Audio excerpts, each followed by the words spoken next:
Главная задача – поддерживать активную молодежь. Председатель комитета по молодежной политике Коми Светлана Суворкина провела прямую линию на Юргане. В течение эфира было озвучено более 20 вопросов. Илья Зубов собрал ответы на главные из них.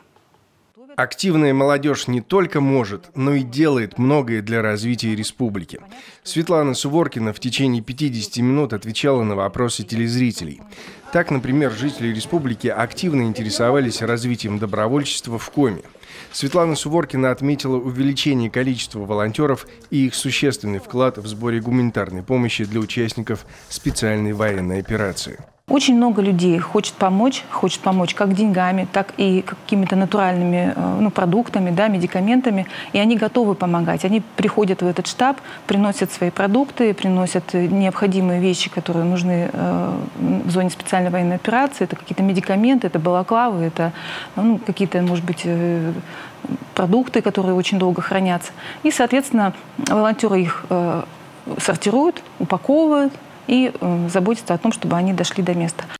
Не обошли вниманием и тему Года молодежи. Помимо традиционных мероприятий, до конца года планируется ряд больших событий. Так, 7 августа стартует республиканский конкурс «Лучший призывник Республики Коми», в котором 40 участников будут соревноваться за право выбрать место срочной службы. Продолжая тему мероприятий, запланированных в рамках Года молодежи, прозвучала и совсем свежая информация. Следующим мероприятием в конце августа, я немножко раскрою карты, сегодня у вас в студии будет фестиваль уличных культур и спорта. Он пройдет в Сыктывкаре. Я надеюсь, что мы очень сможем порадовать прогрессивных и неформальных молодых людей. То есть мы ждем на площадках скейтеров, беймиксеров, мы ждем тех, кто занимается стрит-артом, тех, кто любит уличные танцы. И это будет, наверное, я надеюсь, что это будет яркое событие, что наши молодые люди поймут, что их видно, что их деятельность, их творчество, оно очень позитивное, и оно очень развивает, наверное, все-таки культуру и спорт в нашей стране. Льготная ипотека для молодежи. Еще одна тема, которая неоднократно поднималась в течение прямого эфира. Светлана Суворкина напомнила об основных критериях ее получения. Льготная ипотека – это инициатива главы нашей республики Владимира Уйба. В Год молодежи была принята такая программа поддержки нашей молодежи в решении ее жилищных вопросов. Ипотека выдается под 1% годовых.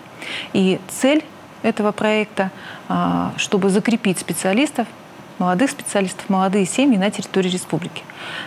Получить льготную ипотеку могут молодые семьи. Родители в этой семье должны быть возрастом не старше 35 лет.